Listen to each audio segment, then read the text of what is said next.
Waja wao mna wachumba, mna wapenzi. Kwa mwaka huwa anachukua wiki 2, anaenda kujifungia sehemu. Nakula chips kila siku. Kwa mfano, najua ni vyakula ambavyo ni kuruka. Haiwezekani. Kwa kila mmoja anadai. Sio unauza nyanya afu umeingia kwenye challenge ya 1 billion. 1 billion. Wewe anzia basi challenge yangu mimi ni 1 million.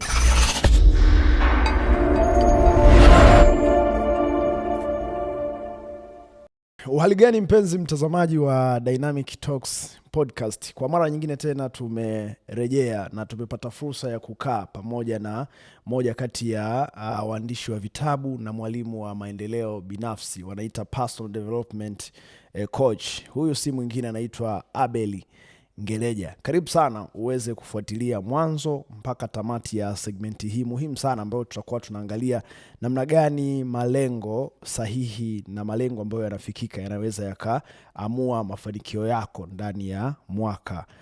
Na kama ndo mara yako ya kwanza kututazama, naomba usubscribe na uguse alama ya kengele ili uwe wa kwanza kila wakati tutakapokuwa hewani. My brother, karibu sana. Asante sana. Kwanza ni kupongeze kwa namna ambavyo umeanza mwaka vizuri, na hatukutegemea kwamba ungekuwa na energy hiyo mpaka sasa. Sana hongera pia kwa kuona mwaka 2026. Yeah, asante sana. Nashukuru sana. Kimsingi mwanzoni mwa mwaka watu huwa wanaweka nguvu kwenye kupongezana. Ni kama kuna pongezi hazitegemei kitu ambacho kimefanyika. Zinategemea tu kufikia mwaka mpya. Hiyo huwa imekaje? Yes, ni nature ya binadamu na utamaduni ambao umewekwa. Wakati fulani watu wanapopata kitu kipya, kawaida kujipongeza. Okay. Lakini kama ulivyosema, watu wanajipongeza pasipokuwa na sababu ya msingi. Japokuwa wao watu wengi sana ukisikiza kwa nini wanajipongeza, wanasema ni ile zawadi ya uhai. Okay. Kuvuka mwaka mwingine. Watu wengi sana walitamani wawepo. Lakini bahati mbaya hawakuwepo. Kwa hiyo wanajipongeza kwa hilo, japokuwa pia haitoshi. Tukiwa tu na kawaida wakati mwingine na kusherehekea mwaka mpya, tujipongeze pia kwa kupitia watu wa 2025. Okay. Au mwaka uliopita kwenda kwenye mwaka mpya. Yes. Na hiyo huwa imeshamiri sana. Watu wanapenda kuappreciate na kupongezana kwa zawadi ya uhai kuliko yale malengo na vitu ambavyo wamejipangia kutimia. Yes, uhai hauna maana kama hakuna kitu cha thamani unachoishi. Todd Henry kwenye kitabu chake kimoja kinaitwa Die Empty. Yeah. Anasema makaburini kuna watu wengi sana ambao wamekufa na ndoto zao, wamekufa na maono waliokuwa nao, wamekufa na mawazo yao. Kwa mimi nadhani kama umepewa zawadi ya uhai, ni kweli ni vizuri kujipongeza, lakini inatakiwa iende extra kwamba je, huo uhai uliopewa kuna kitu gani ambacho umekifanya ili kuweza kufanya uhai wako uwe na thamani. Okay. Yes. Kwa upande wako kitu gani unajivunia ambacho unasema kwa zawadi hii ya uhai na nafasi ya kufikia mwaka mpya 2026 kwa kuwa nacho una feel proud na unajisikia deni kukifanya? Yes, zaidi ya uhai of course kwa kweli namshukuru Mungu. Kuna namna ambavyo na develop kwenye maisha binafsi. Kuna namna ambavyo nilikuwa ninaandika labda kwenye wangu wa uandishi mwaka 2026 nimeongeza thamani. Okay. Nilikuwa nasoma vitabu 2 kwa mwezi. Sasa hivi nasoma vitabu 4 kwa mwezi toka mwaka 2025. Kwa kuna progress kubwa nazipata. Nimeongeza community kwa watu ambao nawalea. Kwa nafanyia mentorship watu wachache. Okay. Lakini sasa hivi naona watu wengi nafanyia mentorship. Okay. Na mentorship ambao nawafanyia naona kabisa naongeza thamani kwenye maisha yao. Kwa ni vitu ambavyo na celebrate kwamba kweli unafurahia. Yes, uhai nimepewa, namshukuru Mungu kwa nafasi. Lakini pia thamani hiyo ambayo nimeongeza kwenye maisha yangu binafsi na maisha ya watu wengine yanifanya vinakupa satisfaction. Yes. Na unajisikia burudiko la kuishi. Yes. Kwa kitu ambacho unakifanya, nimekuwa nikikufuatilia muda mrefu. Unafundisha watu maendeleo binafsi na upo competent kwenye uandishi wa vitabu. Kuna namna hicho kitu kinakuingizia kipato au unafanya tu kwa sababu ni kitu ambacho unakipenda?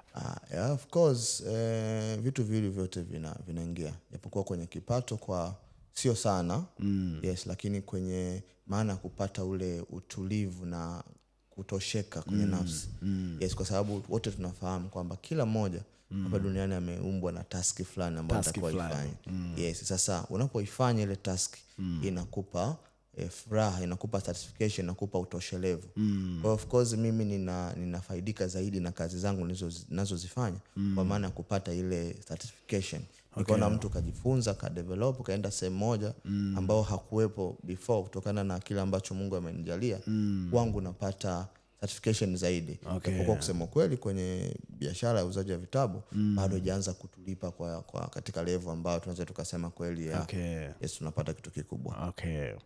Kwa vile ambavyo unafanya, kuna watu wengine ambao wanafanya kitu kama cha kwako. Huwa unajisikiaje ukigundua kwamba kuna mtu amekutangulia na yuko mbele yako? Najisikia vizuri kwa sababu nimepata darasa. Yes, mwandishi mmoja John Charles Maxwell, kitabu chake kinaitwa Leader Within You, anasema moja kati ya vitu ambavyo natakiwa uwe navyo uweze kufika sehemu nyingine, uwe na watu ambao unawafanya kama kioo na watazama.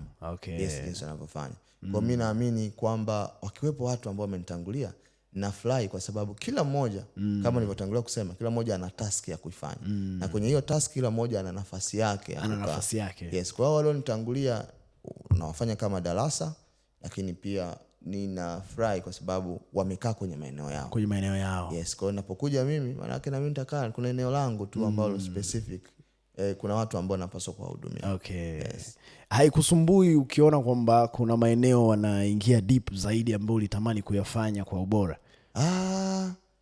Wanaenda deep kwa sababu ndio wito wao. Kwa mfano mimi ukiniambia niandike kitabu cha mahusiano, I don't have idea kabisa.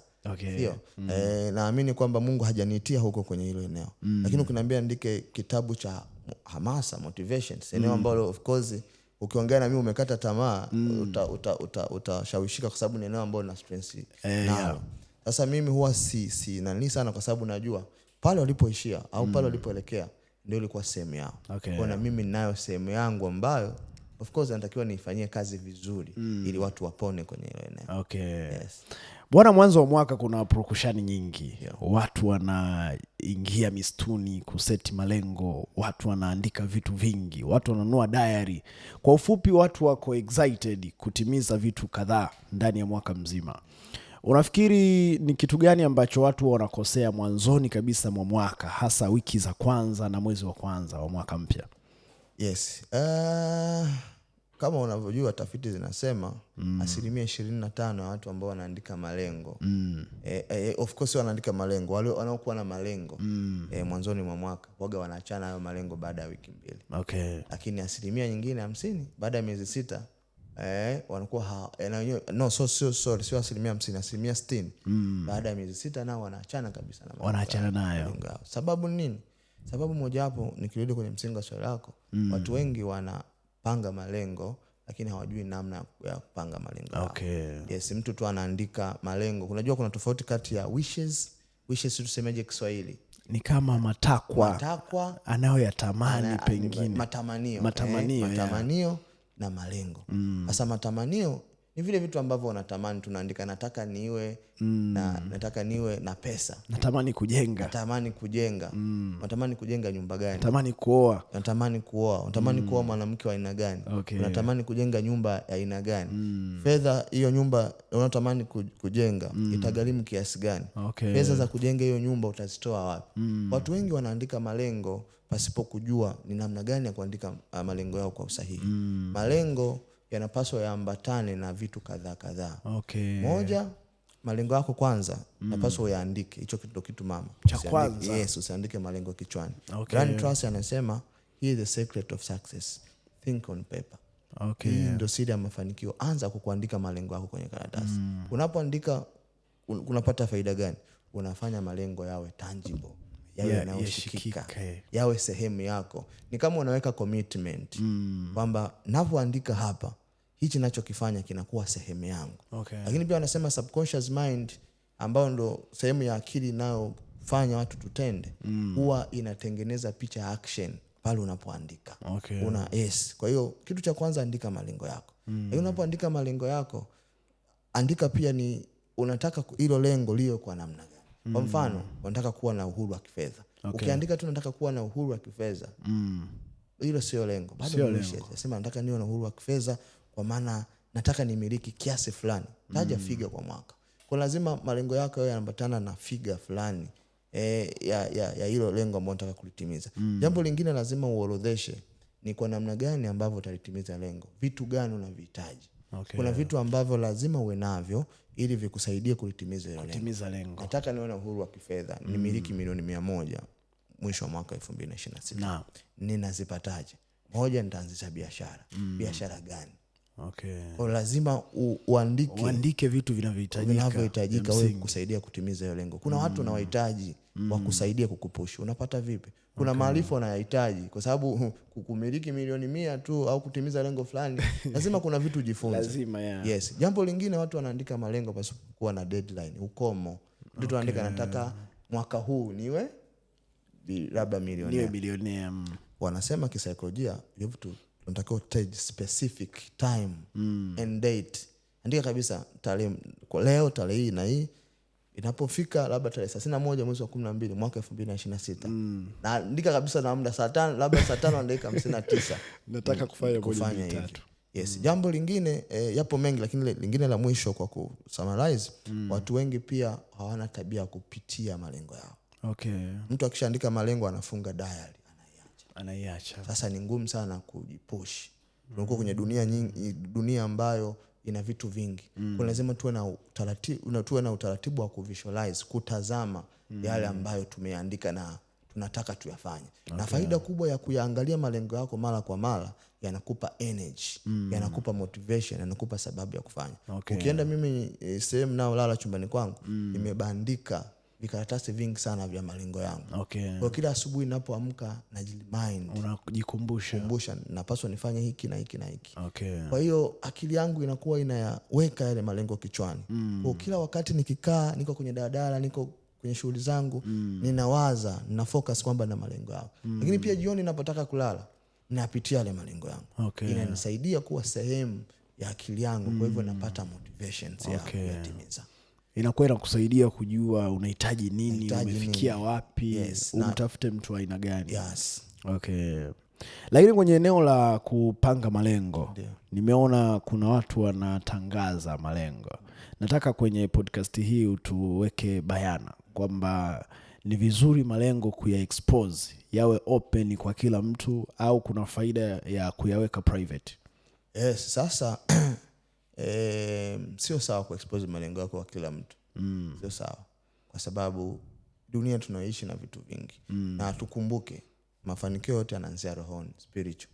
Huwezi kufanikiwa kama hujaanza kufanikiwa rohoni.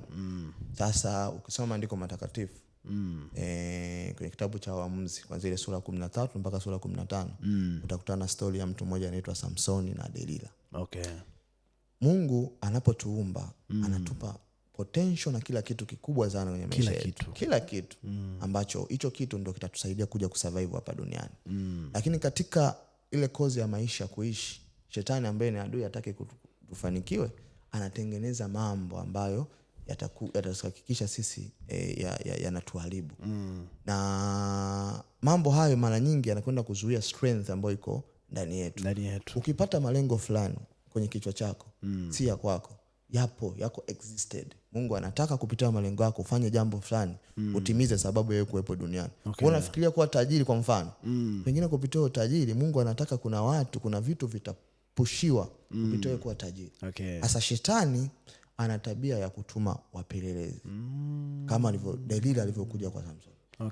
Kitu ambacho naweza kukupa uhakika nacho ni kwamba strength ulionao wewe, ukipambana na shetani hawezi kukushinda. Yaani kwa mfano wewe unaimba, ukienda kushindana na shetani kwenye team ya kuimba, hawezi kukushinda. Na hawezi kujua strength yako mpaka afahamu siri iliyoko ndani yako. Ndio maana Samson na Delila alipoenda kwa Samson, alimuuliza mara 3 ajue siri ya nguvu yake. Kwani shetani alishindwa kujua akaenda 14? Maana yake alitumia, naposema shetani maana yake ni Wafilisti sasa ambao wanataka kumdondosha kazi ya Mungu. Kwa unapomwambia kila mtu, kuna watu ambao ni maagent wa shetani. Kuna watu ambao ukiwaambia jambo lako haliji kufanikiwa kwenye maisha yako. Kwa nini? Kwa sababu ndani yao kuna kazi ya adui. Yes, ndio maana kuna mtu mwingine ukimwambia jambo anakukatisha tamaa. Haiwezekani. Au mwingine anaenda hadi kwenda kwa waganga akakuloge jambo lisifanikiwe, kwa sababu ulipomwambia, shetani aliyoko ndani yake ameamsha vita na wivu. Sasa na anaogopa kwamba hicho kitu kifanikiwa mambo yako yatani. Kwa hiyo usimwambie kila mtu, tafuta watu ambao unapaswa kuambia. Unapoandika malengo yako, muomba kwanza. Mungu akupe mtu sahihi wa kukusaidia kutimiza malengo yako. Kuna kitu kingine tunaweza tukakiunganisha kwenye yale tuliyozungumza. Watu wengine pia watimize malengo yao kwa sababu hawana mtu anaitwa accountability partner. Mtu ambaye atakuwa na kusukuma kutimiza malengo yako. Na mara nyingi tunashauri accountability partner awe mentor. Tafute mentor. Kama sio mentor basi mtu tu mwingine. Kuwa na mentor ambaye atakusukuma.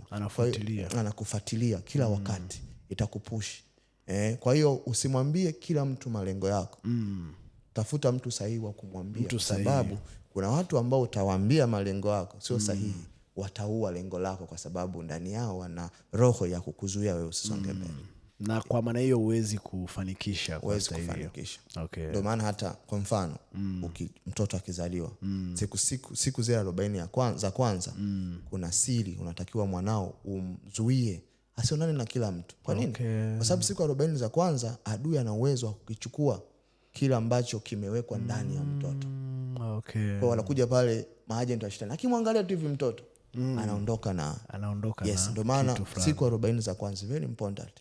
Hivyo kwenye malengo. Watu ambao wanazuia wewe kuendelea. Kupiga hatua kwenye malengo yako. Hapo nakupata vizuri. Yes. Kwenye eneo la goal setting bila shaka kuna vipengele vya msingi vya kuangalia. Sio kwamba ni vizuri kupanga tu generally au kwenye kitu chochote. Ninaamini mtu anaweza kawa na mikakati na vitu ambavyo anatamani kuvifanikisha kwenye eneo pengine la afya au kiroho.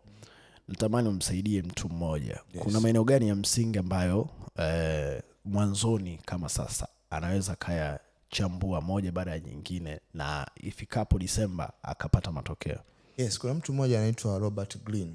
Robert Greene naye ni mwandishi wa vitabu na mtaalamu wa maendeleo binafsi. Alifanya tafiti akagundua kwamba maisha ni kama gurudumu. Ndio. Na gurudumu limetengenezwa na anahitaji spokes, ndio Kiswahili sahihi. Sasa hizo spokes unapopanga malengo yako unapaswa uwe na ulinganifu. Sababu spoke lazima zipangwe vizuri tairi ndio litembee. Kwa pia kwenye maisha kuna maeneo 8 muhimu sana ambayo unapopanga malengo yako ni lazima uyagusie. Eneo la kwanza ni eneo la kiroho, spiritual. Lazima uwe na malengo ya kiroho. Yes, maisha ili gudumu la maisha liweze kwenda vizuri na utimize malengo yako lazima upange malengo kwenye eneo la kiroho. Hasa swala la kuabudu. Haya maisha inabidi uwe na utaratibu wa kusali. Haya maisha lazima uwe na utaratibu wa kutoa sadaka. Sadaka inajibu. Ndio maana kama unakumbuka falsafa moja tulishaikuzungumza kwamba ukitaka kupata kitu lazima upoteze. Yes, ukitaka Mungu akufungulie baraka zake lazima uwe tayari kuwekeza. Yes, uwe na utaratibu wa kupanga chochote mambo yanayohusiana na kiroho. Jambo la pili ni mambo ya kifedha. Kila kitu tunachoishi hapa duniani kinahitaji fedha. Lazima tuwe wazi. Kwa hiyo usipokuwa na mipango thabiti ya mwaka unaofuata kwenye eneo la kifedha, maana yake hakuna kinachoenda. Yes, lazima uwe na upange. Nataka niingize kiasi gani? Nitakiingiza kupitia njia gani? Yes, kwa hiyo lazima uwe na malengo katika eneo la fedha. Eneo la tatu ni eneo la mahusiano yako wewe na familia yako. Family issues. Unasema eneo la mahusiano ya kifamilia. Baraka zinaanzia nyumbani. Amri mojawapo ya Mungu, heshimu baba na mama yako ili siku zako zipate kuongezeka. Na siku zinapoongezeka zinaambatana pia na baraka. Sasa lazima uwe na utaratibu mzuri sana kuhusiana na wazazi wako na familia yako. Sikujua hii siri of course kwa muda mrefu, lakini mara mwisho umempigia simu mzazi wako lini? Mara mwisho umempigia simu kaka yako, dada yako lini? Unapozungumza nao hasa wazazi, kuna namna wanajisikia wanakunenea maneno ya baraka ambayo yatakujenga. Yes, eneo lingine ni eneo la mahusiano. Mahusiano ya kimapenzi. Yes, au mahusiano ya ndoa. Yes, walioko kwenye ndoa unapopanga malengo yako ya mwaka lazima upange namna gani utaboresha mahusiano yako ya ndoa. Baraka ama mafanikio yanaanzia kwenye ndoa kama kwenye ndoa. Kama mahusiano yako ya ndoa yana changamoto, maana yake hamna kinachofanyika. Lakini pia hata kisaikolojia unahitaji utulivu. Lazima upange namna gani utahusiana vizuri kwenye ndoa yako katika huu mwaka, kwenye romantic relationship. Yes. Lakini kwa vijana ambao hawajaoa, mna wachumba, mna wapenzi obviously tunafahamu. Lazima upange unataka kuhusiana na mtu wa namna gani. Si kila mtu unayekutana naye unapaswa kuwa naye na mahusiano. Adui na mambo mengine yasiyofaa, baraka wakati mwingine, mikosi, laana, samani kutumia maneno makali, lakini pia yanapitia hapo hapo kwenye mahusiano. Kuna watu ukiwa nao kwenye maisha yako mambo yako hayaendi, kwa sababu pengine haukuchagua sahihi. Lakini jambo lingine, kuna standard, kuna mtu ambaye anataka kupush uende sawa. Ukutana na mtu ambaye hayuko kwenye hizo level, maana yake atakurudisha nyuma. Unakuwa na mahusiano ambayo kila siku anahitaji 300,000, wewe ni kijana mdogo unajitafuta, huwezi kufanikiwa. Kwa lazima set standard, unahitaji mtu gani wa kuhusiana naye. Eneo lingine ni eneo la tunaweza kusema ni taaluma, ama kujifunza. Kwa kama usomi, maana yake ni neno kujifunza. Yani anasema neno kujifunza. Lazima upange malengo, unajifunza. Ndugu yangu, kwenye haya maisha huwezi kufanikiwa bila kujifunza. Either formal ama informal. Yani katika mazingira maalum au sio maalum. Watu wanafikiri kujifunza labda ni kusoma vitabu peke yake. Hapana. Kuna mtu pia unaweza kufuatia maisha yake amefanikiwa ukajifunza. Maarifa kwa ujumla. Kwa kwenye jambo lolote ili uweze kufanikiwa lazima uwe na kaida au taratibu kujifunza. Tajiri ambaye tunamuona wote tunavutiwa naye, Bill Gates, kwa mwaka huwa anachukua wiki 2 anaenda kujifungia sehemu kwenda kupata maarifa mapya kwa kusoma vitabu. Ajue trend gani zipo, ajue vitu gani vipo vimebadilika, aongeze vitu vingine ambavyo anahisi hako navyo kwenye issue ya maarifa. Kwa lazima uwe na trend ya kujifunza. Upange malengo, mwaka huu nitasoma vitabu vingapi, mwaka huu nitahudhuria semina zipi, mwaka huu nitamfuatilia nani na nani na nani, ili niweze kujifunza nikuwe kwenye eneo fulani. Jambo lingine ni afya. Afya ni msingi wa maisha. Tujitahidi pia kupanga, mwaka huu nataka niboreshe afya yangu. Nakula chips kila siku kwa mfano, najua ni vyakula ambavyo ni jargons vinahatarisha afya yetu. Kwa lazima upange kwamba mwaka huu nitafanya hivi, nitakula hivi, nitafanya mazoezi kwa namna hii, nita-associate na watu kwa namna hii. Kwa lazima uwe na kaida ya kupanga malengo yako kwenye eneo. Sio unakula chips kila siku. Unakula chips kila siku. Au kila siku unakunywa pombe. Kila siku na ufanye mazoezi. Wala ufanye detoxification kwa kula labda matunda ama kunywa juice ambazo zinakata sumu. Obvious unaweza ukapambana ukawa na hela, malengo mengine yote yakaenda. Baada ya miaka 2, baada ya mwaka mmoja ukapata ugonjwa ambao utakugharimu kipato chako chote ambacho. Nilimsikia jamaa mmoja anasema afya haina spare. Tujitahidi sana. Jitahidi upate muda fanya mazoezi. Upate muda fanya kitu fulani ambacho kitafanya afya yako iwe stable. Yes. Kwa nadhani tumemaliza hayo maeneo 8 ambayo unapaswa kupanga. Ni muhimu sana kwenye malengo yako kugusa kwenye kila eneo. Hayo maeneo. Yes. Nimeona bwana jamaa wangu mmoja hivi anaitwa Branding Dani. Mwaka ulivyoanza ametambulisha challenge ya kutafuta bilioni 1, na imewa challenge sana wafanyabiashara kuona kwamba wanatakiwa kuweka juhudi kubwa sana kwa mwaka 2026 at least kwenye kipato kufikisha 1 billion. Nataka utufundishe kitu kwamba ni sahihi kupanga malengo kwa kuiga malengo ya watu wengine. Kuna baadhi ya malengo sio vibaya kuiga kama tu yako kwenye mwelekeo wako. Unajua kuna kuiga kwenye malengo ambayo yako tofauti na mwelekeo wako. Hivi assume samaki amuige ndege tai kuruka. Haiwezekani. Kila mmoja ana directions. Yes, ni vizuri kuiga malengo ambayo yana uelekeo sawa na malengo yangu na maono yako na ndoto zako na kusudi lako. Kwa mfano mimi kuna mtu mmoja tuna challenge naye na kuandika vitabu 100 kabla tujaondoka duniani. Yeye ni mwandishi kanitangulia, nashangaa mwenzangu tayari na vitabu 60. Mimi na vitabu 14 sasa hivi.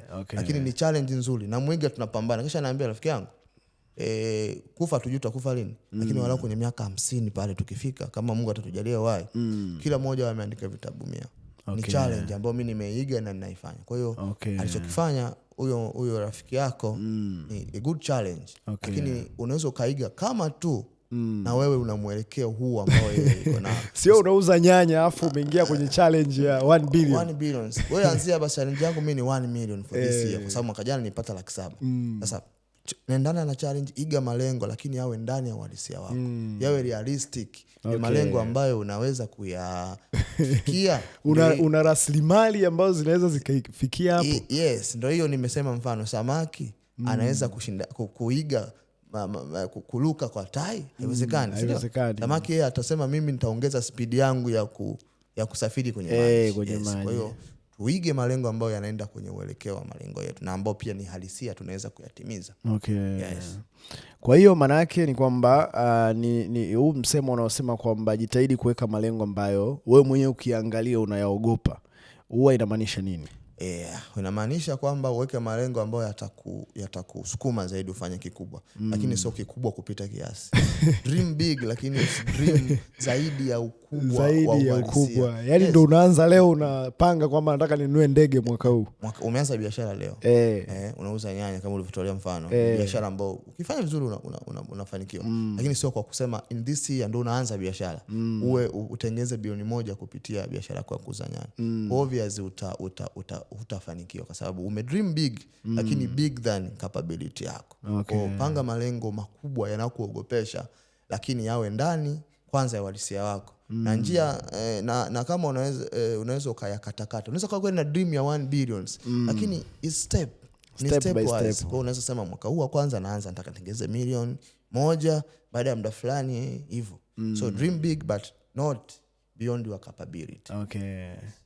Nimewahi kusikia mtu anasema kwamba malengo ya mwaka mzima huwa hayatimii ndani ya mwaka mzima. Mkakati wake unafanyika ndani ya kila siku. Ikiwa anamaanisha kwamba kuna utaratibu wa kuplani siku.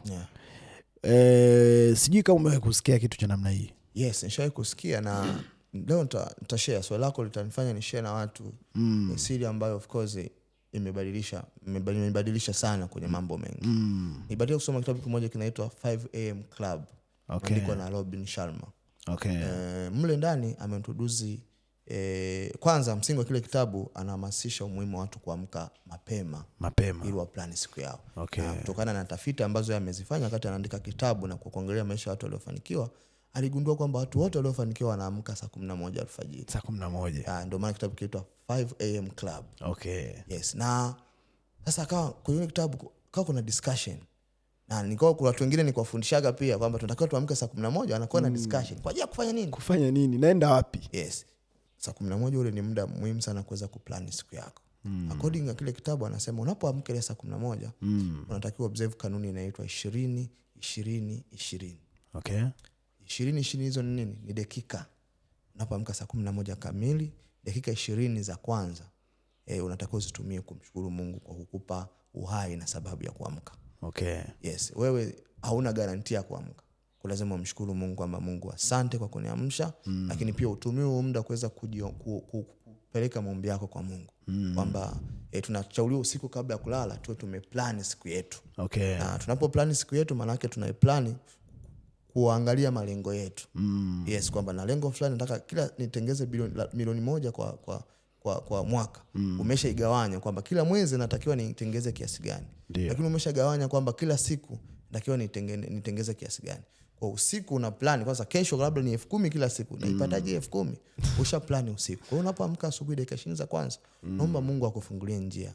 Akusaidie kile ambacho umekiandika, umuombe akusaidie.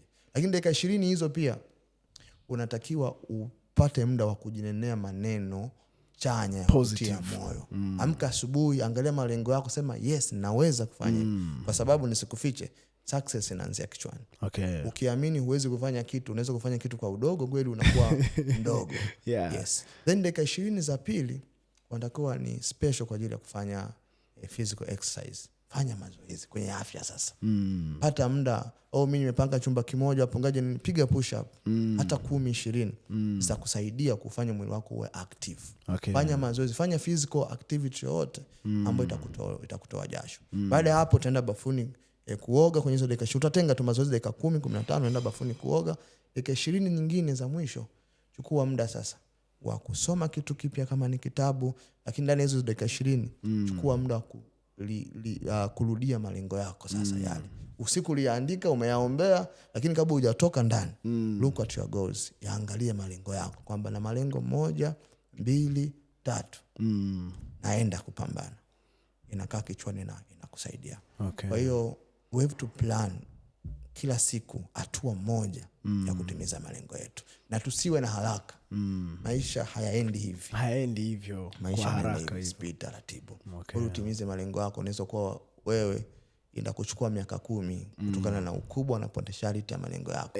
Lakini usichoke kufanya kila siku kwa sababu hauoni tokeo. Bamboo Kiswahili ni nini? Mti gani? Bamboo tree wanaita, sikumbuki vizuri. Yes, ni mti mmoja mkubwa sana. Lakini miaka karibia mingapi nasikia? Karibia 20 si 10. Ukiweka ile mbegu hakuna hata dalili ya kutoka nje. Lakini kila siku mle ndani mizizi inajiimarisha. Kuna kitu kinafanyika. Kwa usiache, ili uweze kutimiza malengo yako ya mwaka, kila siku plani. Na nakushauri observe your 5 am rule. Amka saa 11, unafanya nini? Gawanya 20 yako. Unaweza kuwa na muda wa kutosha, ugawanya hata 30 yako, vyovyote vile, lakini fanya vitu ambavyo vina thamani, vitakusukuma kila siku kutimiza malengo yako. Kwa hiyo ninachotaka kufahamu, hiyo kanuni umefundisha kuanzia saa 11 kamili. Vipi kama mtu akiifanya kuanzia saa 1 asubuhi? Kuna tofauti gani? Kuna tofauti katika nyakati hizo. Katika nyakati hizo za saa 11, hata spiritual. Ukisoma kitabu cha Samueli, sahau nadhani Samueli 4 ule mstari wa kwanza mpaka ngapi hapo? Sikumbuki vizuri.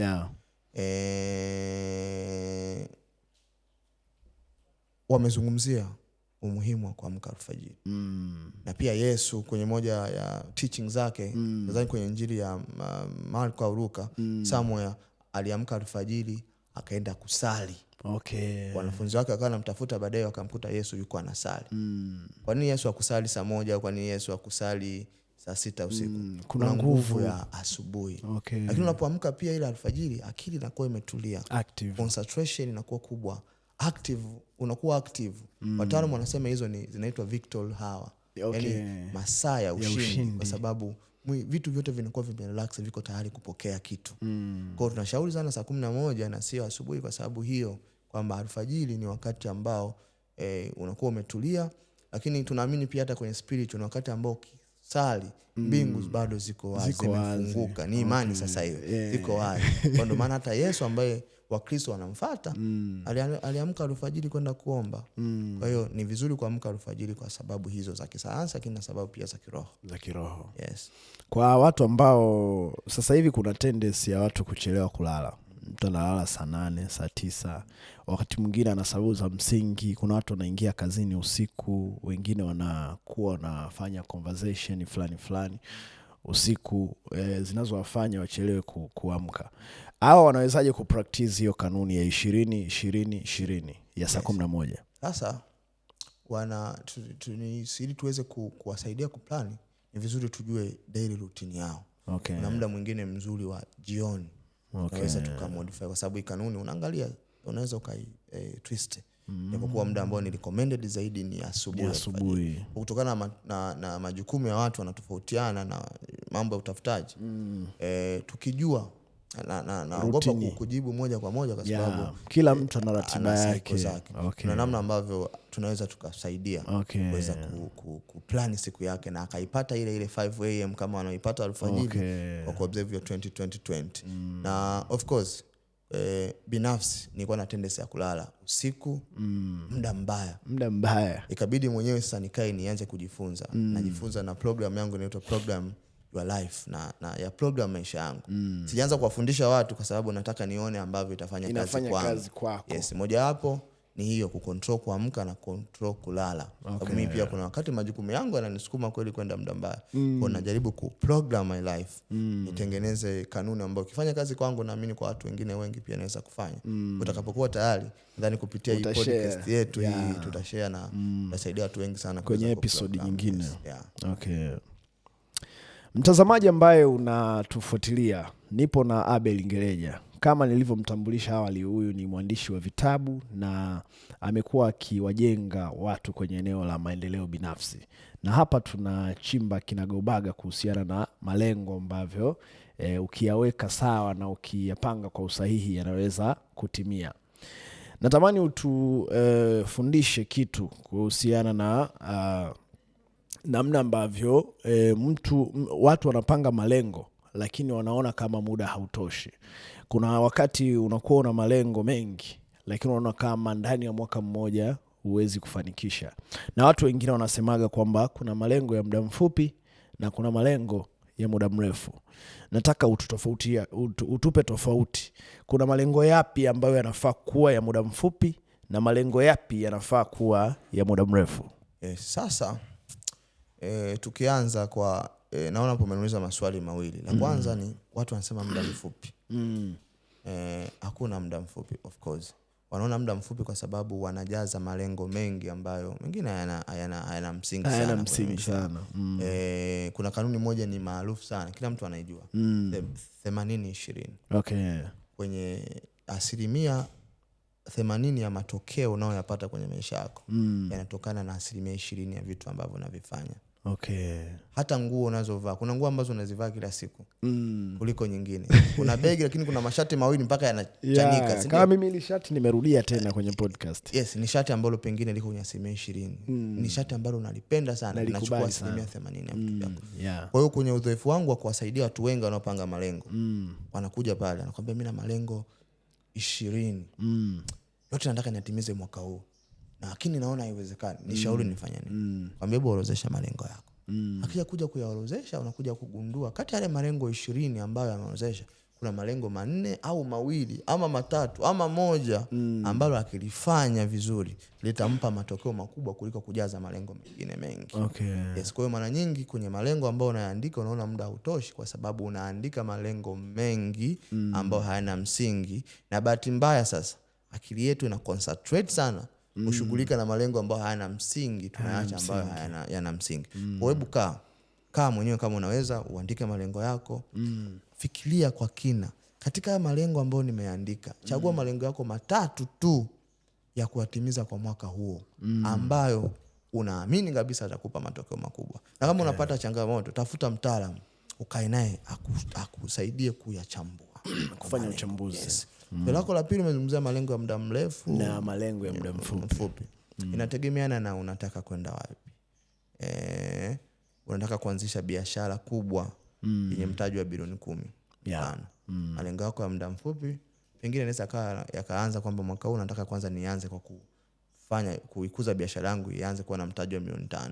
Kwa hiyo utajua ni malengo ya muda mrefu na ya muda mfupi kutokana na lengo mama ulilonalo. Kitu gani kikubwa unataka kukifanya. Okay. Lakini udogo na ukubwa tuweze kusema kwamba udogo na ukubwa wa lengo lako ndio utakufanya ujue kwamba hii inaweza ikawa short plan au inaweza ikawa ni long plan, lengo la muda mfupi na lengo la muda mrefu. Okay. Yes.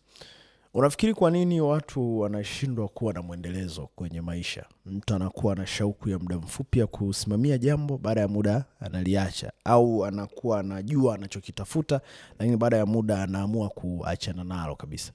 Yes, consistency. Yes, kwa nini watu wanakosa consistency kwenye maisha? Sababu zipo nyingi. Nitataja kadhaa. Ya kwanza ni kwa sababu watu wengi wanataka mafanikio ya haraka. Okay. Yes, mimi nimeandika vitabu miaka 6 sasa. Nimezungumza, nimetrain seminar miaka 6 sasa. Miaka 6. Yes. Lakini sijafika pale ambapo ninapataka. Na mwanzoni wakati naanza mwaka wa kwanza nilikuwa na expectation kubwa. In 1 years nitajulikana Tanzania nzima, na kwa sawa najulikana lakini sio kwenye level ambayo nilikuwa nafikiria. Ulikuwa unafikiria. Yes, kwa hiyo mtu akifanya wiki 1, wiki 2, wiki 3 anataka matokeo haraka. Wewe ni umeanza kufundisha watu, umetengeza content moja, unataka uwe na 1 million viewers. Inakuwa ni ngumu. Yes, sasa moja hapo kitu hicho watu wengi sana wanataka matokeo haraka. Ndio maana asipopata matokeo kwenye ule uharaka ambao alikuwa nao anaquit. Anaumia kwanza. Yes. Kwa hiyo anaamua kuacha. Jambo la pili ni comparison. Okay. Watu wanafanya ulinganifu. Anajilinganisha. Yes. Shamba ameanza leo, yuko anafanya vizuri zaidi yangu mimi. Mimi nimeanza muda mrefu. Kwa hiyo mimi niache. So hiyo comparison. Usijicompare na kila mtu. Mungu kusoma kitabu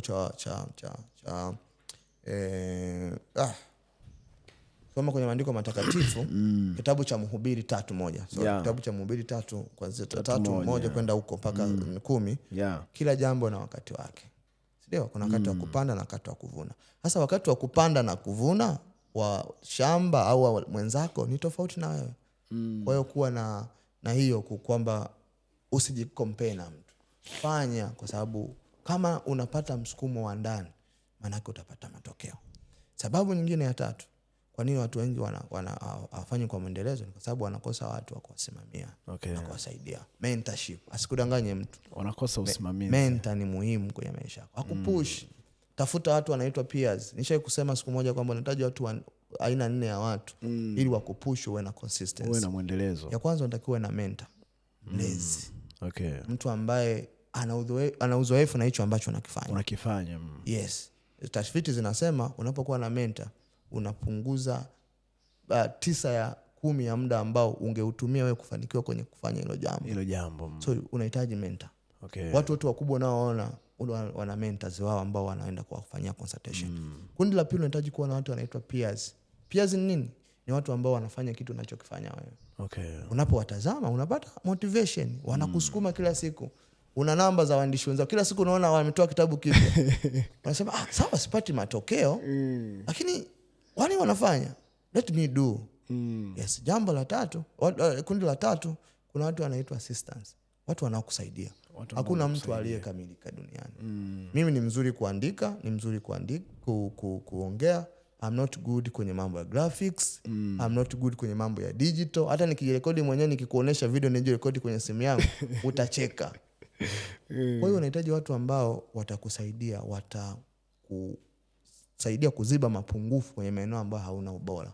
Unapofanya jambo, wakikusaidia maana kwenye jambo ambalo pengine unatengeza content inakosolewa umefanya vibaya, sababu ambayo ingekufanya wewe uquit. Wapo wasaidizi wako kabla content haijaenda duniani, watakusaidia kuboresha kwenye maeneo ambayo hauwezi. Kwa sababu wengine wanaquit kwa sababu wanakatishwa tamaa. Na kundi la 4 la mwisho kabisa wanaohitaji ni wateja, customers. Watu mashabiki wanaoshabikia unachokifanya. Watu ambao wata appreciate kitu ambacho unakifanya. Yes, ambacho unakifanya. Kwa hiyo hao watakujoin wewe kutokana na kitu unachokifanya. Ni hawa watu watatu waliopo. Okay. Na bahati mbaya sana mwanzoni customers woga wanakuwa silent. Unapoanza kufanya, they are silent. Wanaona, wanataka kwanza wakuone are you una consistency, una mwendelezo. Sasa ili aka kipindi waka ni kagumu sana, nyakati za kutambuliwa. Unafanya kitu kikubwa lakini no one is recognizing you. Okay. Sasa nani anakujenga unilikuwa na consistency? Ni haya makundi matatu. Mentor, peer pamoja na assistants wako. Watu ambao wanakusaidia. Kwa haraka hizo ndo hivyo ndo vitu vitatu ambavyo unaweza kuvifanya ama ndo vitu ambavyo vinapelekea pia watu wapoteze consistency. Okay. Yes. Ana hiyo shule ni kubwa sana. Nakumbuka mara ya mwisho tuliangalia nguvu na faida za kupoteza ili wakati mwingine upate.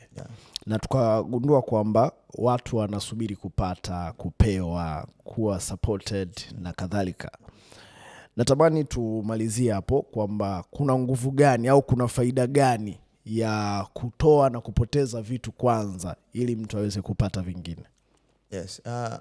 Bwana, kwa muda huu mchache ambao nimejifunza kuhusu habari za mafanikio, nimegundua kwamba hivi vitu ni universal na ni spiritual. Hivi nafikiri kwa nini Mungu aliruhusu tulime, tukisha lima tupande mbegu ichipue alafu ndo tuvune? Kwa nini? Ni kwa sababu alijaribu kuonesha kwamba matokeo yote ambayo yanatokea kwenye maisha lazima yapandwe. Lazima uyatengeneze. Yana mbegu. Lazima utoe. Unapotoa kwa mfano watu wanakusaidia na wewe unawasupport.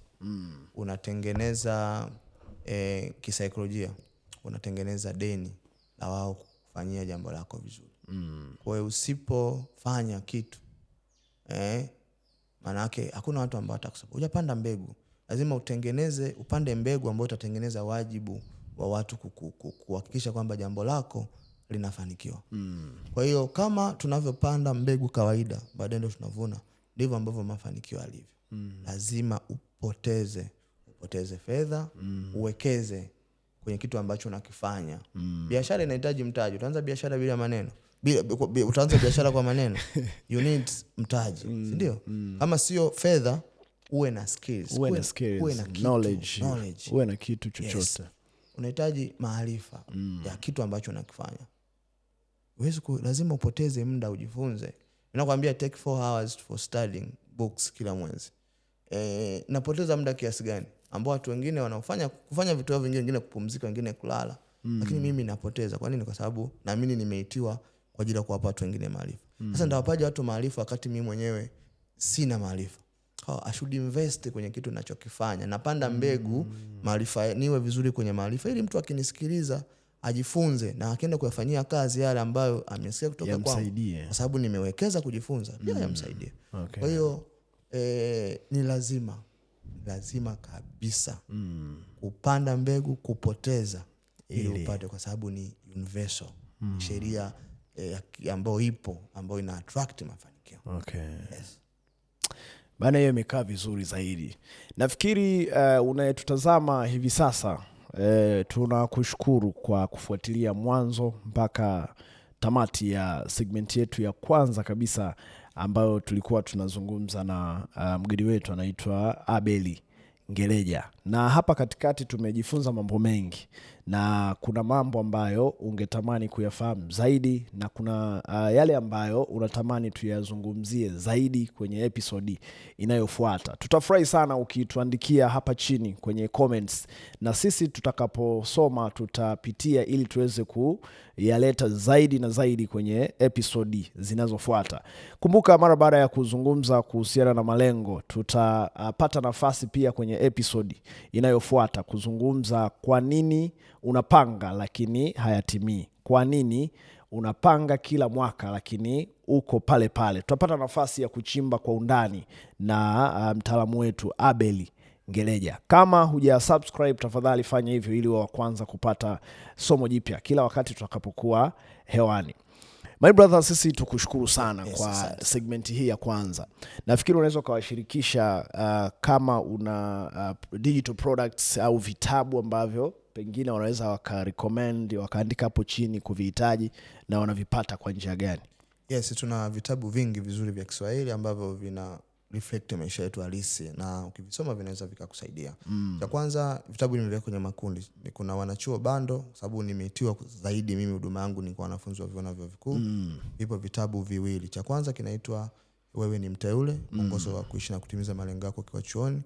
Cha pili kinaitwa Majuto ya hitimu wa vyuo na vyuo vikuu. Okay. Pia kinapatikana. Kwa kama ni mwanachuo, hakikisha unakipata hichi kitabu na kitakusaidia sana. Kitakusaidia. Ingine ni eneo la wanawake, niandika vitabu kwa ajili ya mwanamke, na niandika kitabu kimoja kinaitwa Mambo 11 ya kujifunza kutoka wanawake waliofanikiwa zaidi duniani. Okay. Wewe kama ni binti na una ndoto na una maono, tafuta kitabu hichi. Sio cha kukosa. Sio cha kukosa.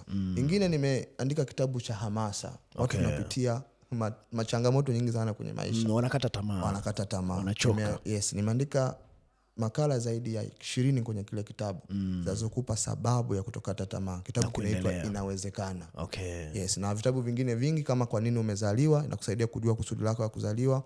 Na kitabu kizuri kabisa kinaitwa Mwaka Mpya, kitakachokusaidia kupanga malengo yako vizuri uweze kuatimiza ndani ya mwaka. Very powerful. Yes, na kitabu kingine kinaitwa Mvuto. Okay. Kwenye kile unachokihitaji unahitaji kuwa na mvuto. Utajifunza siku moja. Kuna kanuni inaitwa 85-15. Okay. Mule ndani tumeandika techniques ama kanuni za kusaidia wewe kuweza uwe na mvuto wa kuvutia watu na clients watakaokuhitaji. Yes, kwa hivyo ni vitabu vichache. Nataka zaidi kujua orodha ya vitabu ambavyo tuko navyo, utatuandikia hapo kwenye comment, au unaweza kutufuata kwenye mtandao wetu wa kijamii kwa Instagram kwa jina Ngeleja Abeli, Facebook Abeli Ngeleja, YouTube Abeli Ngeleja, ama Dynamic Talks hii ambayo tunazungumzia hapa. Yes, utaweka hapo comment, utawekea mahitaji yako ya vitabu na sisi tutakuhudumia popote ulipo. Na uzuri wa vitabu vyetu vingi ni digital. Unaweza kuvisoma popote pale ulipo, kwenye simu, kwenye kompyuta, ndani na nje ya Tanzania. Yes. Bana, sisi tukushukuru sana kwa kukubali wito na kukubali kushare kile unachokifahamu na watazamaji wetu. Segment hii ilikuwa inaendeshwa na Shamba the Shamba, ndiye ambaye nilikuwa ninaendesha gurudumu hili kwenye episode hii. Nikukaribishe kuendelea kutufuatilia zaidi mpaka wakati mwingine. Bye bye.